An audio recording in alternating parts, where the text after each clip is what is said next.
los niños, ¿no? Se estresan mucho, me Y parece. también, sí. Aquí creo que en Perú, a partir de la semana que viene también no van a hacer algo parecido. A partir de la semana que viene Sí, creo que los niños también podrán sí. salir. Ojalá pueda hacerse con orden, ¿no? Que al final es lo más importante, creo. Ya, bueno, lo del orden no sé yo, ¿eh? Incluso en España, en Francia. ¿Sabes? El primer día de salida, que dijeron a la gente, por favor, con tranquilidad, con mesura y tal, esa noche creo que hubo 400 botellones en todo Madrid, ¿no? Y la policía tuvo que llevarse un montón de jóvenes. ¿Sabes? El botellón es que te compras el alcohol, te vas a un parque a bebértelo con los amigos, ¿no? Claro, claro, claro.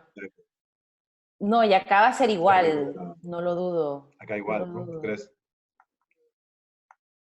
Sí, lo que pasa es que en España y en Europa se estaba acatando bastante, ¿no? O sea, las medidas de confinamiento han sido duras y la gente no podía salir. Aquí hay un poco de todo, ¿no? O sea, es lo que oigo yo en la prensa, lo que dice el propio presidente, ¿no? Que algunos acatan y otros un poco menos.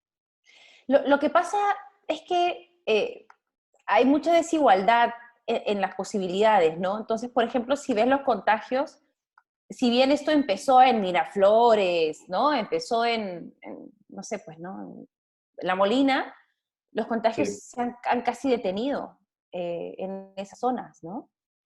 sí.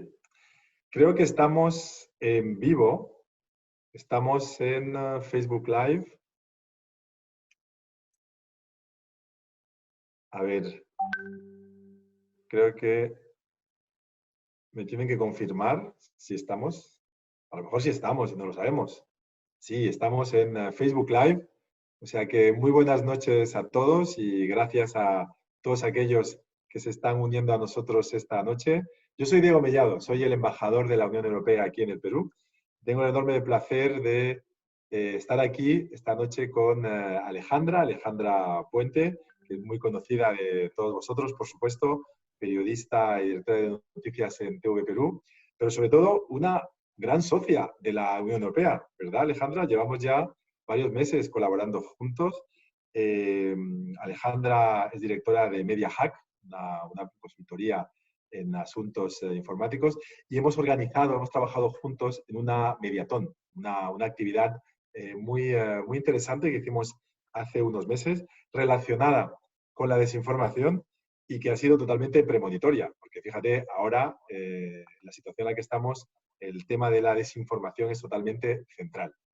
Y precisamente por eso esta noche hemos invitado a este Facebook Live con la Unión Europea a Alejandra Puente, que os va a hablar precisamente de desinformación. Pero si me permites, Alejandra, decir unas cuantas palabras también desde el punto de vista de la Unión Europea, antes de darte la palabra, y la gente está desde luego muchas ganas de escucharte a ti. Pero quiero decir que, como decía anteriormente, el tema es en este momento fundamental. Incluso han inventado un nuevo término, ¿no? La infodemia. En momento de pandemia se habla también de infodemia, de una especie de epidemia de noticias falsas, de desinformación. Incluso el presidente de la República del Perú hoy mismo, ¿no?, hizo referencia a esas noticias falsas, a esa desinformación. Y es desde luego un gran problema en este momento en el que estamos confinados, en el que muchas personas están dependiendo de las redes sociales, de un número limitado de medios de comunicación para recibir su información. Hay información falsa, hay propaganda, hay todo tipo de noticias que están destinadas a confundir, a generar intranquilidad, a generar pánico incluso y a generar desconfianza. Y por lo tanto yo creo que hay que combatirlo, pero hay que combatirlo como lo estamos haciendo en Europa, ¿no? Pues esto es un fenómeno general. Y lo estamos haciendo desde la libertad de expresión, desde la democracia, desde la libertad de prensa, porque es fundamental no perder esos derechos que tenemos todos. Y si bien es cierto que es importante proteger a las personas frente a las noticias falsas, ¿no? Algunas de ellas pueden ser muy dañinas, tampoco podemos matar en el intento a la libertad de expresión. Y por eso en Europa nuestro gran desafío es encontrar ese equilibrio entre lo que puede considerarse censura, que hay que evitar, y lo que es una lucha legítima contra las noticias falsas. Por eso, qué mejor hoy que tener a una periodista y además una colaboradora, alguien que ha trabajado mucho con nosotros, con la Unión Europea, incluso con nuestra misión de observación electoral hace unos meses, cuando estuvo aquí en el Perú, y creo que ella lo comentará. Y por lo tanto, para mí es un enorme placer darte la bienvenida a este espacio esta noche y dejarte ahora la oportunidad de darnos tu punto de vista sobre estas noticias falsas, la desinformación, y cómo crees tú que aquí en el Perú se puede combatir y qué tiene que hacer la gente para darse cuenta. Porque una cosa muy importante, tenemos una responsabilidad todos también de comprobar las fuentes, asegurarnos de que son fuentes fehacientes y no creernos todo lo que vemos en las redes. Y os lo digo, si alguna vez aparece un remedio contra el COVID-19, no os vais a enterar vía un grupo de WhatsApp, os vais a enterar vía una fuente oficial. ¿Verdad que sí, Alejandra? Adelante, te dejo la palabra. Así es. Muchísimas gracias por esta presentación y en verdad muchas gracias a la Unión Europea por el tiempo los recursos, el interés que le dedica a este tema. De verdad es que es un ejemplo y lo resalto no porque esté en este webinar, sino porque para mí es una referencia las buenas prácticas que se están aplicando en la Unión Europea para luchar contra la desinformación. Ha avanzado mucho, por ejemplo, en temas de legislación, en tiempos electorales, ha avanzado mucho a pedirle a las grandes empresas de tecnología que transparenten los mecanismos que tienen para poder seleccionar noticias, para difundir información, para permitir comunicación entre los miembros de las redes sociales que lideran. Y eso se ha trasladado, y todo ese trabajo previo que se ha dado en los años anteriores, hoy lo estamos viendo un poquito más concientizado en las acciones que toman estas empresas tecnológicas para luchar contra la desinformación. Y este ha sido un escenario, a mi parecer, bastante rico para poder ver los riesgos, finalmente, de las fake news y la desinformación si es que no tomamos conciencia de ellas. Entonces, he preparado una pequeña presentación porque quisiera primero, para entender cómo funcionan las noticias falsas, para poder desarrollar herramientas para luchar contra ellas, hay que entender cómo funcionan, cómo se aprovechan de cómo nosotras las personas estamos cableadas, por ponerlo de alguna manera, para difundir esa desinformación. Entonces, bueno, como bien lo había mencionado el embajador, yo soy Alejandra Puente, directora de MediaHack, somos una consultora en temas de comunicación digital y nuestra lucha constante es sobre cómo encontramos nuevas maneras de difundir la buena información, que quiere decir cómo educamos a la gente en el uso de tecnologías para poder alcanzar sus objetivos, acortar la brecha digital. Si eres un pequeño negocio, cómo poder digitalizar tu negocio. Si eres un medio de comunicación, cómo poder comunicar digitalmente, ¿no? Entonces, nuestra obsesión es la comunicación. Y en esa obsesión nos juntó con la Unión Europea para armar esta mediatón contra las noticias falsas y sacamos muchos aprendizajes que quiero compartir con ustedes brevemente, ¿no? Entonces, el problema de las fake news es que tiene múltiples factores, ¿no? Tiene un factor humano, un factor tecnológico, que al unirse ambos generan peligros no solamente para la sociedad, para la democracia, para la salud de las personas, como lo estamos viendo en esta pandemia, sino también para nuestra propia psicología, ¿no? Entonces, el problema es un problema social porque al nosotros compartir desinformación o vernos afectados por ella o escuchar de la desinformación, podemos estar haciéndonos daño indirectamente. Y el COVID-19 es el mejor ejemplo, ¿no? Surgió un discurso de Donald Trump en el que, por ejemplo, mencionó una medicina como la cura milagrosa contra el COVID-19. Inmediatamente después de eso, eh, personas en Estados Unidos decidieron tomar sobredosis de ese medicamento que era para la malaria y que no tiene ningún tipo de estudio concluyente que demuestre que puede realmente luchar contra el COVID-19, que murieron de sobredosis del medicamento porque se automedicaron, ¿no? Entonces, claro, ese medicamento aplicado a pacientes de malaria era un paliativo con efectos secundarios muy potentes, y al ser tomado en sobredosis por un grupo de personas o algunas personas asustadas que creían que así se iban a proteger del coronavirus, ni siquiera estaban infectados, terminaron falleciendo, ¿no? Entonces, Han pasado las semanas luego de esa declaración y la ciencia ha encontrado que efectivamente esas medicinas que están siendo promovidas por una figura estatal incluso y que se estaban difundiendo en mensajes de WhatsApp, en redes sociales, se generaron discusiones, tendencias en redes sociales alrededor de la difusión de esta medicina, aprovechándose del miedo que todos sentimos, generó al final más daños que resultados positivos, ¿no? Desabastecimiento de esa medicina, pacientes con malaria que no podían acceder a esa medicina porque otras personas habían acaparado su compra para usarlo de una manera errada, ¿verdad? Entonces, la desinformación, cuando se vuelve viral, que es lo que sucede en las redes sociales, puede ser un problema social. Es un problema colectivo también, porque incluye a muchas personas en una realidad que no es del todo cierta. Entonces tenemos, por ejemplo, esta otra información que se ha estado difundiendo, que el virus fue generado en un laboratorio en Wuhan y que esto es parte de la guerra comercial de Estados Unidos contra China y que el virus no existe. Entonces tenemos a un montón de personas que quisieran evidentemente creer que el virus no existe porque quisieran que esto desaparezca. Pero eso es un pensamiento fantasioso, ¿no? La realidad es que esto está aquí y que si nosotros no tenemos los cuidados adecuados, podemos seguir propagando el virus y al seguir propagándolo colapsamos los sistemas de salud y podemos generar que muchas más personas mueran, no necesariamente porque el coronavirus tenga una tasa de mortalidad muy alta, sino porque el sistema de salud no va a poder controlar el número de pacientes que van a llegar al mismo tiempo a un centro de salud. Entonces, esta teoría de conspiración parece muy graciosa cuando la vemos de afuera, o parece muy inocua cuando la recibimos en un mensaje de WhatsApp, pero si todos empezamos a creer eso y creemos que el virus no existe, lo que va a pasar al día siguiente es que vamos a empezar a desobedecer, por ejemplo, las disposiciones del Estado, las recomendaciones de la Organización Mundial de la Salud, y vamos a creer que todos están metidos en esta conspiración, ¿no? La Organización Mundial de la Salud quiere generar caos económico mundial.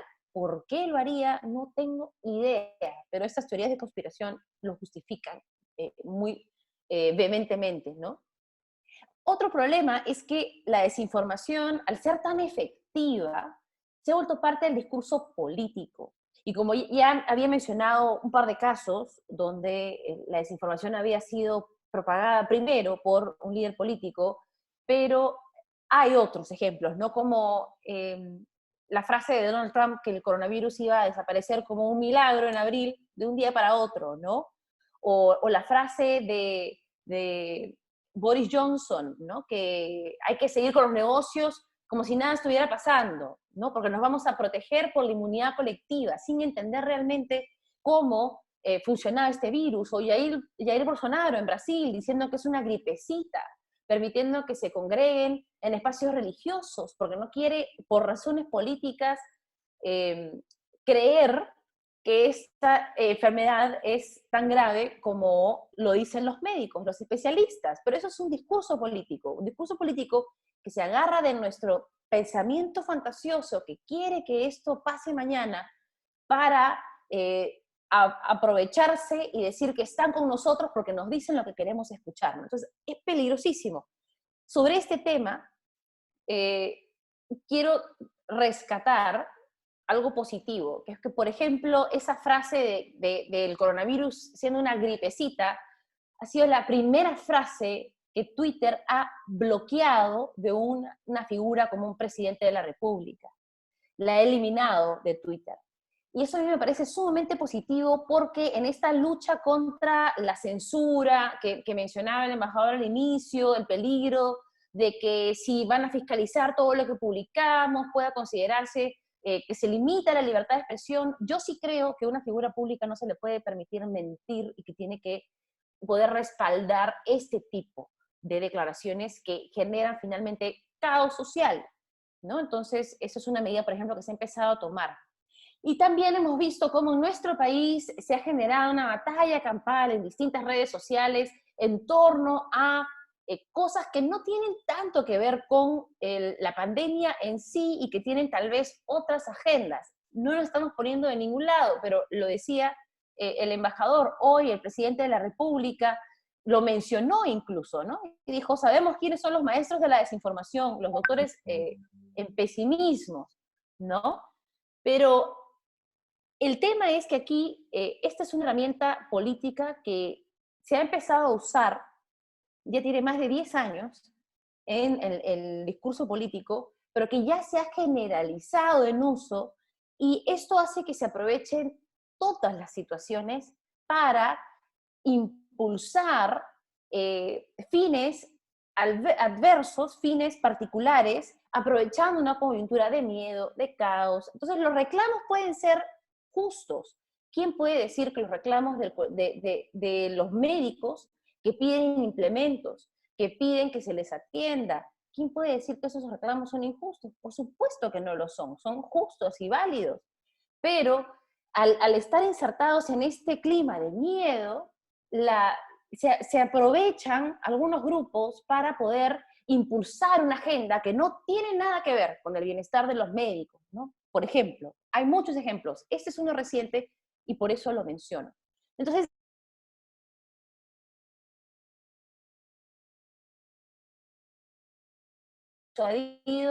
que es tarea de todos luchar contra la desinformación, porque al final ese mensaje que tú compartes, esa noticia que tú dices, bueno, por si acaso sea verdad, puede estar contribuyendo a un problema social mucho más amplio, y en estas circunstancias sí, cada uno es un granito de arena que hace una playa, ¿verdad? Entonces hay que tener mucho cuidado con nuestro rol en ese problema social que es la desinformación.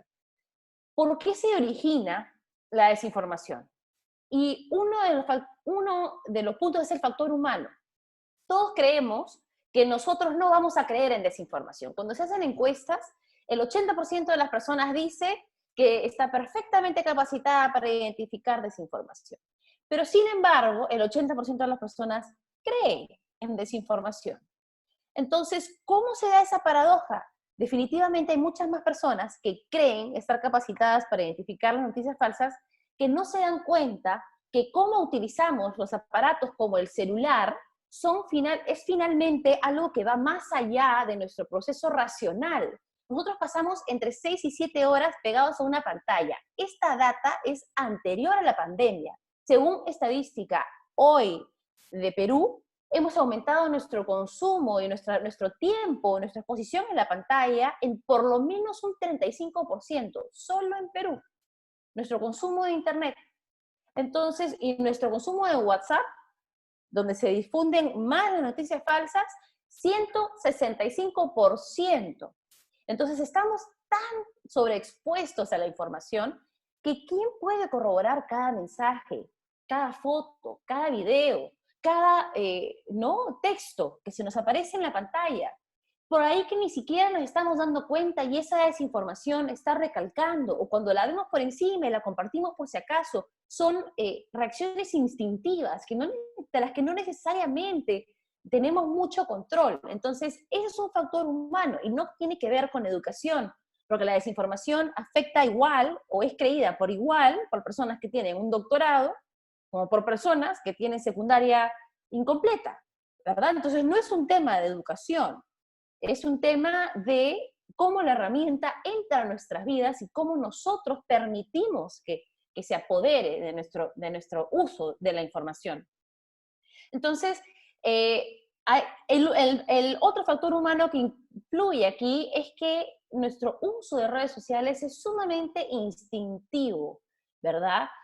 Las comunicaciones que nos llegan a través de un teléfono celular, la computadora, las redes sociales o cualquier otro aparato que tengamos conectado. Ahora tenemos incluso parlantes con los que podemos interactuar y hablar, ¿no? Esos famosos Alexas y otros aparatos que tienen inteligencia artificial incorporado al reconocimiento de voz. Esas están todo el tiempo interrumpiéndonos. ¿Y qué sucede cuando nos interrumpen? Cuando estamos entre una cosa y otra. Lo que responde es nuestro instinto.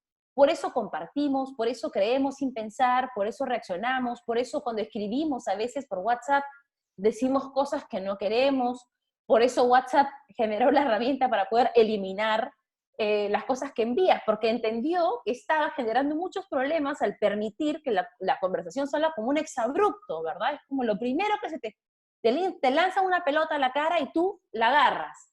Eso es instinto.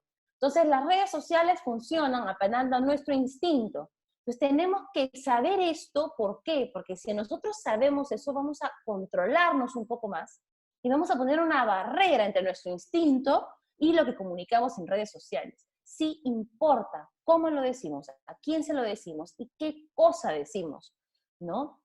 El otro factor humano que influye en esto es que las redes sociales y cómo funciona la comunicación digital eh, tienen mucha información sobre nosotros, información que nosotros compartimos sin darnos cuenta. Por ejemplo, si ustedes ven ahorita sus redes sociales, se van a dar cuenta que ahí sale claramente quiénes son, cuáles son sus intereses, si tienen familia, si no tienen familia, en qué trabajan, quiénes son su red de contactos, qué cree su red de contactos, si tienen una posición política, cuál es esa posición política. Entonces, nosotros nos desnudamos, y no nos desnudamos como hacíamos antes, que teníamos una imagen pública y llevábamos nuestra imagen a un espacio privado, nuestra imagen a un espacio de trabajo, y nuestra imagen a un espacio social. Aquí todo está abierto para que todo el mundo lo vea, y eso genera puntos de información. Esos puntos de información pueden ser usados por las personas que quieren desinformar para usar argumentos que saben que tú crees para venderte más mentiras, ¿no? Entonces, por ejemplo, pongo este tweet porque es una persona que decide creer la teoría del virus chino del laboratorio y lo usa dentro de un ataque político, ¿no? Entonces, los mensajes, evidentemente, sobre este tema tienen un direccionamiento, en este caso, político. En otros casos pueden tener otros fines. Y el tema es que no sabemos cuáles son. Entonces, antes de estar creyendo en esta información que recibimos por redes sociales, hay que realmente preguntarnos qué quieren lograr con esto. ¿Quién gana si yo creo esta información? Y bueno, ¿y cómo hacen eso? ¿Cómo es que ellos pueden acceder a tanta data de tantas personas? Porque tú dirás, bueno, yo no soy nadie. ¿Quién va a estar viendo mi feed de Facebook para buscar si a mí me gustan los perritos? O si yo apoyo a Donald Trump, o si yo creo que los marcianos existen. ¿Quién le interesa lo que yo pienso? Bueno, no es que les interese lo que tú piensas específicamente, pero hay herramientas muy avanzadas y muy accesibles también, porque ese es el tema de la tecnología hoy, es sumamente accesible, que pueden bucear por esa información. Y ahí viene la Big Data, ¿no? Entonces, nos suscribimos a un jueguito, entramos a un app nuevo que nos soluciona un problema y dejamos nuestra información y les damos permisos, no leemos bien las condiciones y resulta que les estamos abriendo las puertas para que ellos puedan sacar esa información, ¿no? Y de hecho a esa acción se le dice minería de datos, ¿no? Porque es como ir a un socavón a hacer minería. Y en este sentido, quería aprovechar este ejemplo para explicar cómo funciona un poco la minería de datos social, ¿no? Entonces, lo que sucede es, por ejemplo, en este caso, se estudió cómo se distribuía el mensaje o cómo se distribuía la conversación sobre un tema muy álgido en Estados Unidos hace unos años. Se sacó toda la data de redes sociales sobre quiénes habían participado de esta conversación y se dieron cuenta de que existían puntos de concentración, bolsones de opinión, que estaban parcializados en dos lados. Pero el bolsón que a mí me interesa aquí es el que está en verde. Ese bolsón es el de los indecisos, por ejemplo. Entonces, con minería de datos, un partido político potencialmente podría decidir ir a esos indecisos y dirigir sus mensajes y mentiras sobre otro candidato o mensajes desestabilizadores, ¿verdad? Para generar una oportunidad de voto dentro de una población que todavía no ha decidido sobre el tema. Entonces, la tecnología permite que aquellas personas detrás de la desinformación, y siempre hay un interés detrás, lleguen específicamente a esas personas que saben que pueden persuadir. Entonces, puede que tú no recibas esos mensajes, pero hay alguien que sí los está recibiendo. Y por eso es que vemos que hay conversaciones que se dan y que de repente revientan o surgen a la luz y la gente se queda como, ¿en qué momento empezó a gestarse esta corriente de opinión? En ese momento, mientras nadie estaba viendo, ¿verdad? ¿Y cómo hacen esto también? Bueno, la tecnología ha avanzado tanto que ahora usamos inteligencia artificial, hay cuentas robot, por ejemplo, que sirven como rebotadores para poder generar tendencias virales. Entonces, los bots son fáciles de identificar y de hecho Twitter, Facebook han hecho esfuerzos muy grandes para identificar estas cuentas y eliminarlas de su sistema. Pero claro, tú eliminas una cuenta y surgen 20 más, ¿no? Entonces, es un proceso de nunca acabar, ¿no? Y además son estrategias que se activan para un fin determinado y una vez cumplido ese objetivo, sacas a las cuentas, pero el daño ya está hecho, ¿no? Entonces, hay tecnología que permite que la desinformación se viralice con muchísima más facilidad que la buena información. Entonces, nada, con eso yo quería dejarles estas observaciones que hizo la misión de observación electoral de la Unión Europea en Perú, en las elecciones congresales del 2020, y hizo 3 recomendaciones que yo creo que nosotros podríamos usar también para evaluar a quién le creemos cuando vemos desinformación. Entonces, la primera recomendación que hacen es sugerir que sea obligatorio para los partidos políticos en contexto electoral que busquen ese check de verificado que vemos al lado de un nombre de una institución o una persona muy famosa o un líder de opinión pública, ¿no? Para verificar y garantizar que la opinión haya sido efectivamente emitida por esa fuente y que sea mucho más fácil para los electores, los ciudadanos, diferenciar quién es una fuente oficial y quién no. Y esto a mí me parece muy positivo porque si se vuelve una norma, la obligación tendría que acarrear inmediatamente que se eduque sobre cómo identificar si una fuente en redes sociales es oficial o no. Y aunque no lo crean, hay muchas personas que no lo saben, ¿no? O al momento de ver un mensaje, no necesariamente es lo primero que verifican. Como apela el instinto, se verifica luego. Entonces, educarnos sobre ese tema podría ayudarnos. Luego es que la otra recomendación que hace es que se cree una especie de organización que pueda, una red de colaboración que pueda unir esfuerzos de distintas instituciones para combatir las noticias falsas. Porque lo que hemos visto ahora es que mientras la gente que desinforma está muy ordenada y muy, y trabajando muy de cerca para generar desinformación, las personas que luchan con buena información no están tan articuladas, por lo menos no con tecnología. Entonces, generar una red que pueda reforzar las iniciativas de verificación es una recomendación que hace este informe que me parece súper positiva. Este informe ha sido publicado hoy, así que también es una novedad, digamos, que se está compartiendo en este webinar. Y también la última propuesta que se hace es que para poder mejorar la capacidad y los recursos humanos que necesitan las autoridades electorales para llevar a cabo un sistema de redes sociales, se pueda generar se puedan implementar sistemas tecnológicos, por ejemplo, Jurado Nacional de Elecciones, OMPE, que puedan verificar que las leyes electorales se cumplen en redes sociales. Entonces, esto también es una recomendación sumamente positiva porque actualmente no tenemos una manera muy clara de seguir cómo se generan y quiénes están detrás de las corrientes de desinformación, y si los identificamos, no tenemos muchas maneras de hacer que, por ejemplo, se enfrenten a procesos legales, ¿no? Entonces, sería interesante que se fortalezcan esas capacidades tecnológicas para poder llevar algún tipo de legalidad a la comunicación que se hace, o responsabilidad a la comunicación que se hace por redes sociales. Y bueno, herramientas contra fake news. Brevemente,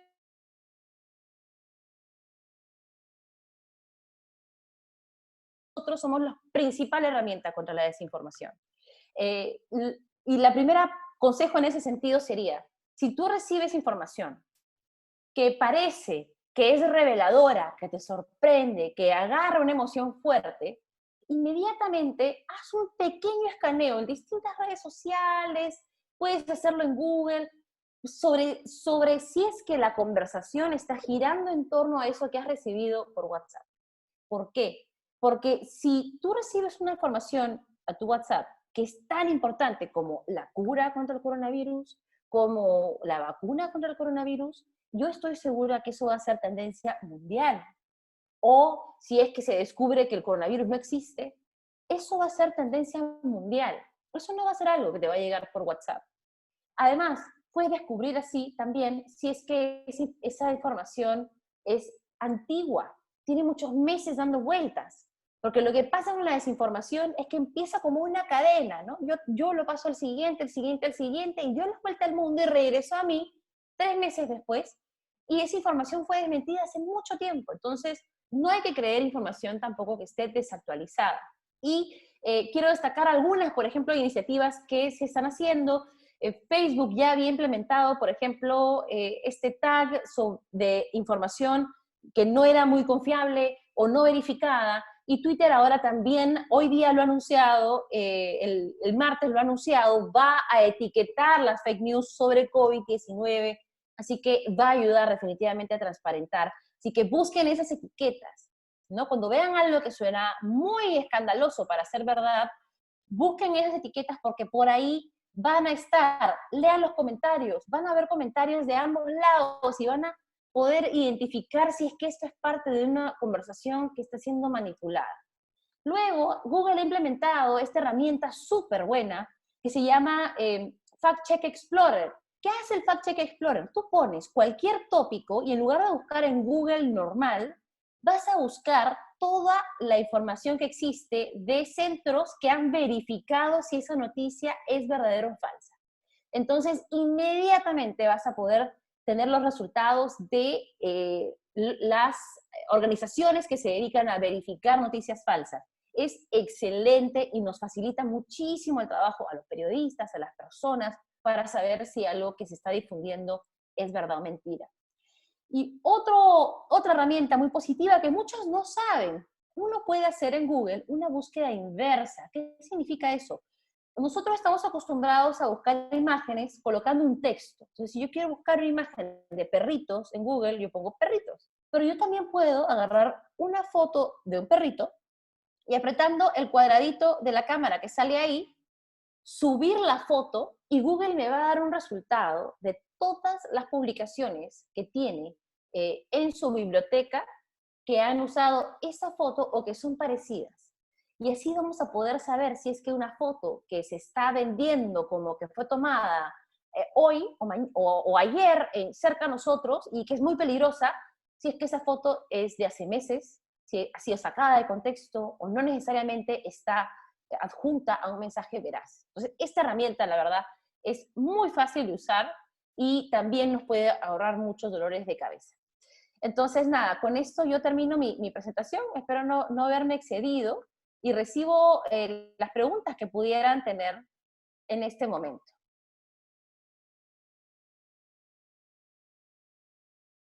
Me pregunta Jorge Laszlo Molina, buenas noches señores de la Unión Europea en Perú, ¿cuál es la clave para saber si una página de alguna personalidad conocida en Perú o en el mundo es una cuenta o página falsa? ¿Cómo saber si es oficial o verificada? Lo decía brevemente, al lado de cada nombre de cuenta de perfil, hay un circulito generalmente azul, por buenas prácticas he implementado el mismo en casi todos los espacios, con un check.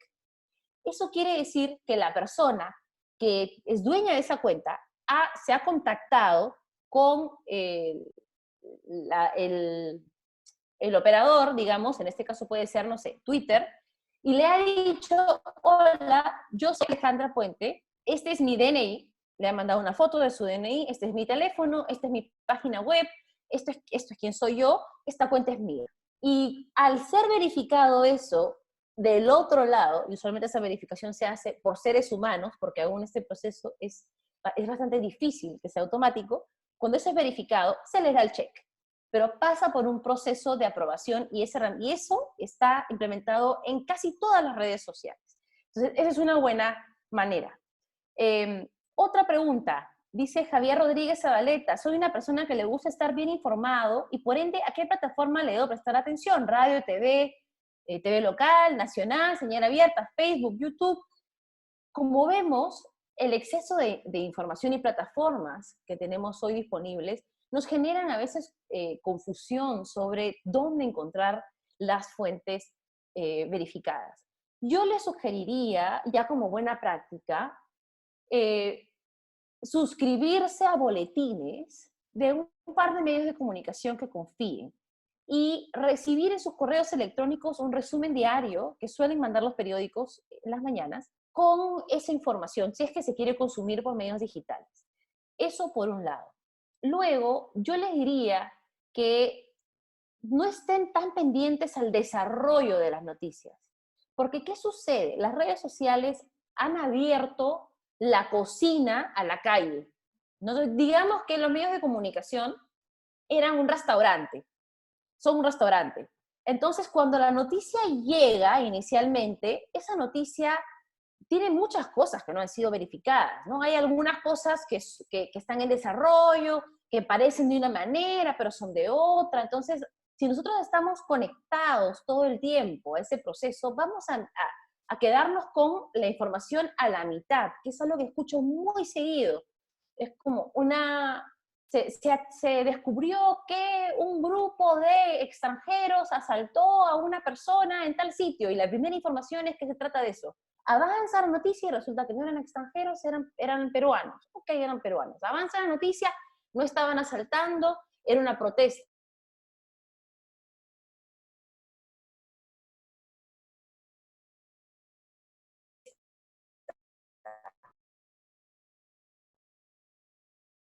Sino que el proceso es un poco desordenado a veces. Y antes la gente no veía ese proceso porque no entraban a la cocina. Entonces, eso ocurría en las redacciones, ¿no? Las conversaciones que vemos en Twitter hoy son conversaciones que ocurrían en redacciones. Oye, ¿has verificado ese dato? Por acá dicen esto, por acá dicen lo otro. Y luego de verificar todo, se publicaba al día siguiente, ¿no? Se sacaba en una nota de resumen, en un noticiero. Entonces, mi consejo es tratar de consumir noticieros de radio, de televisión, periódicos, productos terminados. Y no necesariamente seguir ciegamente los temas de conversación que son tendencia, porque ahí está la desinformación, ahí está la comida cruda, digamos, ¿no? Sin verificar. Ese es mi consejo. Entonces, escoge a alguien que sea imparcial. Sí, y ten muy claro cuando estás escuchando opiniones que es una opinión. Y si estás de acuerdo con esa opinión, genial, no pasa nada. Pero ten muy claro la diferencia entre opinión e información. Hay información que no nos gusta, pero es información. Y la información no es ni buena ni mala, es información. El Víctor Velarde Vigo nos pregunta cómo enfrentar a algunos grupos de poder mediáticos interesados en desinformar abierta y descaradamente, ¿no? Entonces, bueno, él lista una serie de falsos titulares de medios de comunicación que no voy a mencionar porque dentro de todo soy periodista, pero ese es un tema súper espinoso porque tenemos libertad de expresión en nuestro país y la opinión no puede ser censurada. El problema está cuando las personas al otro lado creen que esa opinión es un hecho. Y sobre este tema habría que hilar sumamente fino. Yo diría que aquí la mejor respuesta es la respuesta social. Y la respuesta social es no sigas a medios que te parecen que desinforman. Porque otra cosa que sucede es que nos encanta criticar y nos encanta ver a gente que odiamos para poder criticarlos luego. Entonces, pero eso aumenta las vistas y el seguimiento, ¿verdad? Entonces estamos generando un efecto inverso al que nosotros queremos. Simplemente, si no te parece que esos medios informen, no sigas, sigue otros, ¿no? Pero es un tema sumamente espinoso porque mientras se presente como opinión, legalmente hay muy poco que se puede hacer, ¿no? Humberto Ruiz Novoa dice, oye, en la clínica me dieron como tratamiento hidroxicloroquina en gotas obviamente son válidas porque están en la receta, pero si lo comparo con lo que difunden en WhatsApp, donde ponen el diario oficial del peruano recomendándola, cómo creer o no antes y estar seguro de esa lectura sin tener... Bueno, primero, yo te diría, Humberto, tú fuiste a la clínica y te lo recetaron. Yo no voy a decir que tu médico está mal. Tú fuiste a un médico. Eso me parece correcto. Lo que está mal es que tú recibas un mensaje de WhatsApp y luego compres este medicamento sin necesitarlo, sin padecer ninguna enfermedad, solamente por si acaso, y podrías estar generándote un daño, ¿no? Entonces, mi primera recomendación es, si uno escucha de curas milagrosas, todos creo que ya sabemos dolorosamente que no existen curas milagrosas y que hasta el momento, por lo menos a esta, no se ha encontrado. Entonces, si alguien ha recetado esa medicina, por algo será, ¿verdad? Pero yo no puedo llenar el contexto, y ese es el otro tema. Uno no puede pretender hablar de todo. Yo no soy médica. Yo simplemente puedo escuchar y seguir las recomendaciones que me dan los médicos. Entonces, que yo me siente aquí a recomendar una medicina o no, estaría completamente fuera de mi alcance. Lo que sí puedo decir es que se ha despertado el miedo por parte de organizaciones importantes en temas de salud sobre el uso indiscriminado de medicinas sin prescripción médica, creyendo que pueden prevenir el COVID-19, cuando todos sabemos que lo único que previene el COVID-19 es tener un sistema inmune fuerte, lavarse las manos y distanciamiento social. Entonces, Daniel Sánchez Ortiz pregunta, ¿cómo podemos conocer una noticia falsa de manera rápida? Muchas de ellas suelen parecer oficiales. Mira, lo primero que yo te diría es, si una noticia te indigna, te molesta, trata de hacerte sentir mucha pena, trata de manipularte emocionalmente, piénsatela 2 veces. Porque los medios tradicionales o los medios oficiales rara vez van a querer asustarte, no van a informar. Hay a veces información que asusta, pero no van a querer hacerlo adrede, no van a querer manipularte. Entonces, si tú ves algo que te genera esa sensación de ¿qué está pasando? Probablemente esa es una información que sabe cómo funciona el comportamiento humano y quiere apelar a tu instinto, no a tu cabeza. Entonces, como primera herramienta, eso. Si tú sientes algo como que te mueve cuando lees algo, te quieren manipular. Margoni Palacios Ojeda pregunta, ¿puedes recomendarnos fuentes internacionales que hagan fact-checking, sobre todo en temas médicos, ante este contexto? Bueno, yo he estado siguiendo mucho el MIT Review. MIT Review es una revista que ha hecho, por ejemplo, con modeling de datos, no sé cómo se dice en español, perdón, modelación de datos puede ser, no me acuerdo, pronósticos y ha tratado de simular cuál podría ser el comportamiento del virus en el ritmo de contagios, ¿no? A través de modelos de computadora. Y está sacando informes muy buenos, casi a diario, varios por semana, sobre cómo cambian estas cosas, hacia dónde vamos, cuánto tiempo podría durar esa situación de pandemia, cuáles podrían ser nuestros estilos de vida, y tiene información con mucho sustento científico. El MIT Review para mí ahorita es un must. Otra herramienta de fact-checking que me han hecho acordar, la Organización Mundial de la Salud ha lanzado un WhatsApp que te responde con un chatbot. Entonces tú puedes agregar a la Organización Mundial de la Salud a tu teléfono de WhatsApp, mandarle la información falsa y ellos te van a decir si está verificado o no, o puedes también pedirles su reporte de últimas noticias falsas para saber qué es falso o qué o qué es un bulo, como dirían los españoles, ¿no? Entonces, ese número de WhatsApp es muy útil, me olvidé de incluirlo porque lo sacaron al inicio de la pandemia y me he olvidado un poco, lo he dejado de visitar, pero le escribes con emoticones qué quieres saber y ellos te mandan el reporte actualizado, ¿no? Entonces, es una herramienta que está en español, está en inglés. La página de la Organización Mundial de la Salud, voy a ver si la puedo encontrar, también tiene una área específica dedicada a fake news. ¿Cómo se pueden hacer escuchar las voces correctas si hay tanta desinformación desde fuentes de alto perfil? Tenemos que, y de hecho eso me dedico yo un poco en MediaHack. La comunicación en redes sociales, la comunicación digital en general, en donde sea, tiene que ser estratégica. La estrategia no puede ser dominada por los malos, no puede ser dominada por la gente que quiere desinformar. Nosotros tenemos que tomar control de nuestra comunicación y entender cómo funciona la tecnología y usarla para bien. La tecnología es como un martillo, ¿verdad? Una persona va a una ferretería y se compra un martillo y resulta que ese martillo fue comprado por un asesino en serie que con ese martillo mató a 15 personas reventándoles la cabeza. ¿Es culpa del martillo? Debatible, ¿verdad? Pero otra persona buena compra ese mismo martillo y construye casas y construye viviendas para personas que las necesitan. Entonces, ese es el uso que tenemos que darle a las herramientas. ¿Y qué pasa con las personas buenas?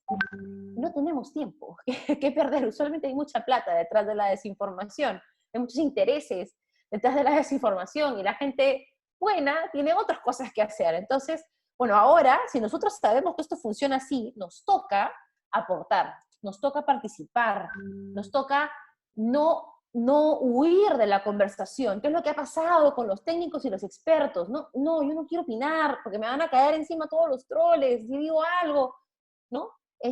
Luego, no sé, me van a mandar ataques, me da miedo. No, nada de eso. Los expertos con información correcta y veraz tienen que aguantar y tienen que participar. Ese es mi pedido también.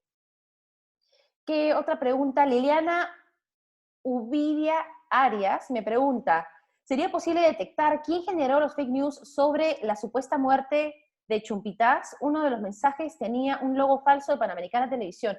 Hay maneras de rastrear, pero usualmente las personas que generan ese tipo de ataques saben esas maneras. Entonces se protegen y se blindan contra ellas. Sí hay maneras, pero requerirían, me imagino yo, ya un poquito más de inteligencia. Hay una unidad de inteligencia hay una unidad de tecnología de delitos informáticos en la policía que tiene informáticos que pueden hacer estas cosas, pero ellos se dedican a otro tipo de delitos y no persiguen tanto este tipo de cosas, ¿no? Entonces, sería bien difícil saber quién generó esa noticia, y a mí también me da curiosidad. Me dice Alex Cordero, ¿qué red social se consume más en Perú y dónde están mayormente las cuentas falsas? Mira, yo les diría que las cuentas falsas han tomado por asalto Twitter, ¿no? De todos los bandos. Yo no estoy aquí segregándome por un lado en particular. Esto ha pasado en todo el mundo. De hecho, el creador de Twitter alguna vez dijo que no se imaginaba que esto podía ocurrir con su red social y que no sabía muy bien cómo controlarlo porque se había dado cuenta que estaba siendo usada generalmente para ataques y para críticas y para linchamientos sociales. Y eso no es tan positivo, ¿no? Entonces, pero igual Twitter es un universo pequeño en comparación al Perú, ¿no? Por ejemplo. Y eso lo demuestra, creo yo, la última elección, donde, por ejemplo, un partido como el FREPAP, que lo menciono porque no tenía cuenta en Twitter, obtuvo la cantidad de espacios que obtuvo en el Parlamento, ¿verdad? Y no necesitó, por ejemplo, de una campaña muy intensa en redes sociales. Entonces, parece que las conversaciones en redes sociales y los debates en redes sociales son bastante limitados en alcance, ¿no? Pero, ¿qué pasa? Sí es importante. ¿Por qué? Porque los que sí están en esas conversaciones son los tomadores de decisiones. Y sí influye, ¿no? Las tomas de decisiones y el rumbo hacia dónde va el país y eventualmente la opinión pública. Entonces, no porque no represente a todo el país significa que no tiene importancia. Ojo. Pero, por ejemplo, y no es que yo quiera culpar a una herramienta tecnológica en particular, pero entonces, las tendencias de desinformación se generan en Twitter. La desinformación subliminal publicidad pagada, por mensajes pagados, suele ocurrir más en Facebook porque Facebook tiene una herramienta muy eficaz para determinar tus gustos y leer tus insights. Facebook tiene la información de miles y miles de millones de personas en el mundo. Entonces, tiene como direccionar mensajes o permitir que otros direccionen mensajes falsos a bolsones, por ejemplo. Entonces, un ejemplo de esto, en la elección pasada, en la que ganó Donald Trump, se identificó que habían mensajes falsos pagados con publicidad que estaban promoviendo una fecha errada de la elección a población afrodescendiente. ¿Qué objetivo tenía esto? Que obviamente que esa población, que era minoría, que iba a votar por los demócratas, por ejemplo, no vaya a votar, se confunda de fecha, piensa que es otro día, ¿no? Entonces, y desde que pasó eso, de hecho se han implementado varios cambios en Facebook, porque fue llevado Mark Zuckerberg al Congreso a responder por este tipo de cosas, que se han llegado a implementar, por ejemplo, verificación de las declaraciones de los políticos y se limita el tiempo de exposición de estos mensajes o se limita el alcance de los mensajes, ¿verdad? Pero no se ha llegado a eliminar estos mensajes o si es que estos mensajes provienen de una declaración de un político por justamente este miedo a la libertad de expresión. Todos estos son temas y debates abiertos, ¿verdad? El WhatsApp de la OMS, para compartírselo con ustedes, es más 41 79 89 31 892, más 41 79 89 31 892. Este WhatsApp tiene verificación a través de una herramienta, un chatbot de información veraz o falsa y del avance también de cómo está yendo, por ejemplo, la elaboración de una vacuna. Y ojo, hay muchos esfuerzos dándose para encontrar una vacuna. Ojalá se encuentre. Y créanme que cuando se encuentre va a ser noticia mundial y todos vamos a celebrar juntos, ¿no? Entonces, no le crean a la gente que les dice información falsa por redes sociales. Otra consulta, ¿cómo nos damos cuenta de una noticia que está diseñada bajo los principios de la posverdad? A ver, ¿qué pasa con la posverdad? La posverdad no existe, primero, es un constructo. O sea, sí existe porque hemos hecho los seres humanos que exista. No me quiero poner filosófica, pero ¿qué pasa con la posverdad? La posverdad es básicamente una conversación que hubiera ocurrido en la sala de tu casa con tus 3 compañeros, con tus 3 amigos, en donde, no sé, pues tú estás tomando tu vino y le dices a tus amigos, yo creo que la Tierra es plana, y tu amigo te dice cómo va a ser plana, es redonda, y empiezan a hablar de teorías de conspiración, y por ahí se ríen, por ahí discuten, ¿verdad? La posverdad es llevar esa discusión que hubiera ocurrido en una sala coloquial, donde uno dice cualquier cosa porque está en confianza, a las redes sociales. ¿Y qué ha pasado con eso? Que mucha gente ha visto que hay muchas más personas que piensan lo mismo. Entonces alguien pensaba que la Tierra era plana y lo puso en redes sociales y de repente hay mucha más gente que cree que la Tierra es plana, ¿no? Nadie sabe por qué específicamente creen que esa es una teoría de conspiración, pero, y eso es una tendencia mundial. Hay los terraplaners, no sé cómo se les llama, son un movimiento enorme. Entonces, esa es la posverdad, la idea de que porque yo lo pienso y alguien más piensa como yo, entonces es verdad. Y no, hay muchas cosas que pensamos que no son verdad. Y de hecho la ciencia, en eso se basa la ciencia, en constantemente retar esas cosas que nosotros creemos que son verdad. Entonces, en ese sentido, yo no digo que una persona deba o no deba creer algo o, o deba creer una sola cosa. Yo lo único que les pido es que, si es que les da la gana de creer en una teoría de conspiración porque les divierte, genial, pero sean conscientes que es eso, ¿verdad? Y sean conscientes que una cosa es la información científica corroborada y otra, lo que uno puede conversar con la familia, ¿no? O sea, no sé, no sé si han tenido esas conversaciones de chicos, pero suele pasar.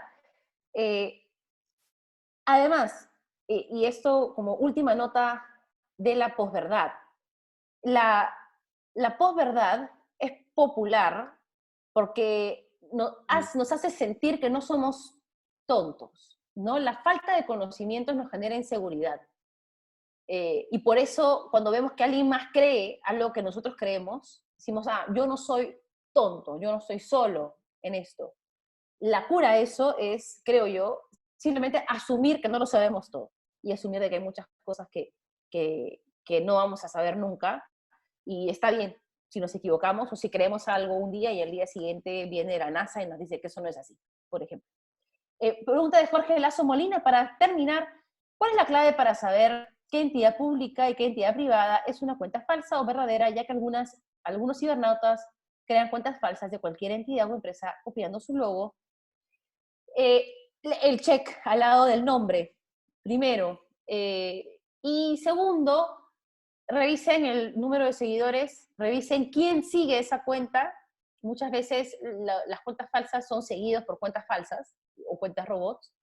Y revisen el tipo de mensajes que comparten o la frecuencia, porque suele pasar que estas cuentas falsas se activan, ¿verdad?, para un fin determinado y de ahí desaparecen 2 o 3 meses y no dicen nada, ¿no? Entonces, es simplemente ver el comportamiento de esa cuenta falsa y también hacer una pequeña búsqueda para ver si es que dentro de todas, no sé, ¿no? Si es que dentro de todas las opciones que aparecen de cuentas que tienen el mismo logo, esa, por ejemplo, puede ser verdad. Bueno, y la otra es obviamente nunca responder o retuitear o comentar o hacer un like sin leer el contenido de algo, que sucede mucho, no le das ni clic a la pantallazo y ya estás poniendo like con un titular. Entonces, eso, ¿no? Estar muy pendiente de ese tema. Bien, muchísimas gracias a todos por habernos acompañado, gracias a la Unión Europea por esta oportunidad para compartir algunos tips. Espero no haberme explayado demasiado y haber respondido sus preguntas.